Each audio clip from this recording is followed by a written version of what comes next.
Loneliness is real, and loneliness is really difficult. Hi, my name is Father Mike Schmitz, and this is Ascension Presents. Here's something that can be kind of tough to talk about. Loneliness. Loneliness, especially as part of the Christian life. Maybe as Christians we say, no, but you're never alone. God's always there. And that's true. But the experience of loneliness can be so profound, and it can be so overwhelming that sometimes it just helps to hear someone say, oh, this is real. And this is really difficult. So here you are. Like, I've been trying to cry out to God. I've been trying to find people in my life, and I haven't been able to. I'm just lonely. Or maybe I'm surrounded by people, and I'm still lonely. You know, this is one of the markers of our culture. One of the markers of our lives today in the 21st century is a crisis, epidemic even, of loneliness. One source is the fact that what we expect people to do when they become adults is leave home, right? Leave your family, leave your friends, and start a life somewhere else.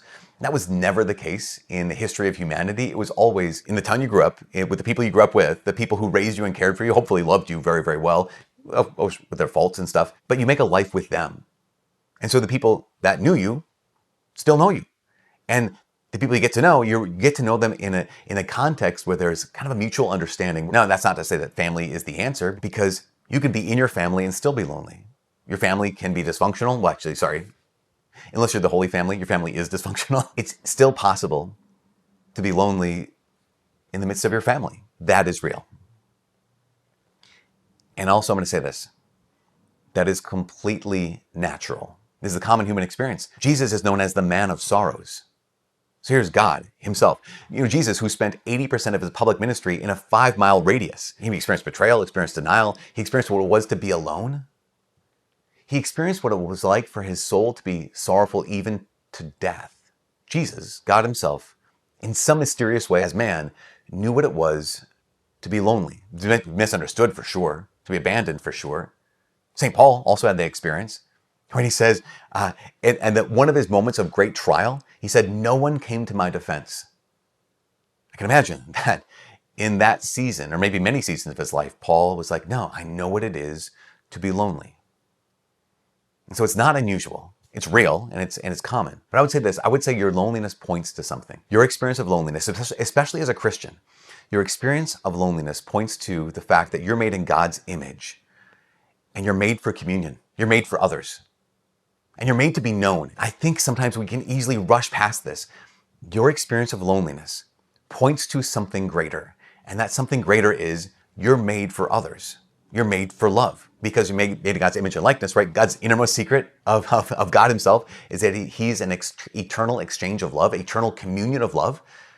You being in God's image, to not have that, right? To not have someone who knows you, who loves you, means that there's something unmet that you're made for.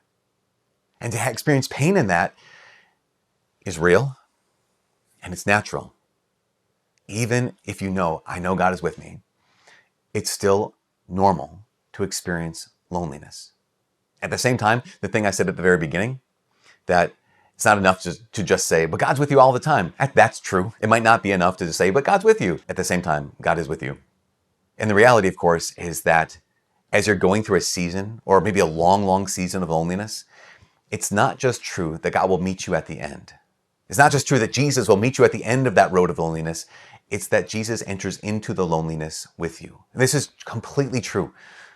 Sometimes we cut off what Jesus wants to do in our hearts because we think like, well, once I get better, then I can let him in. Jesus will meet you at the end of your loneliness, but he also wants to be with you in the midst of your loneliness. My invitation is to acknowledge, this pain, this loneliness is real. Acknowledge also, okay, the loneliness you experience is not a sign that you're not worth loving. It's not a sign that you've been rejected. It's not a sign that you're not worthy of love. It points to the fact that you are made for love. And God, who is love, can meet you in the midst of that longing and in the midst of that pain. So let him in. For all of us here at Ascension Presents, my name is Father Mike. God bless.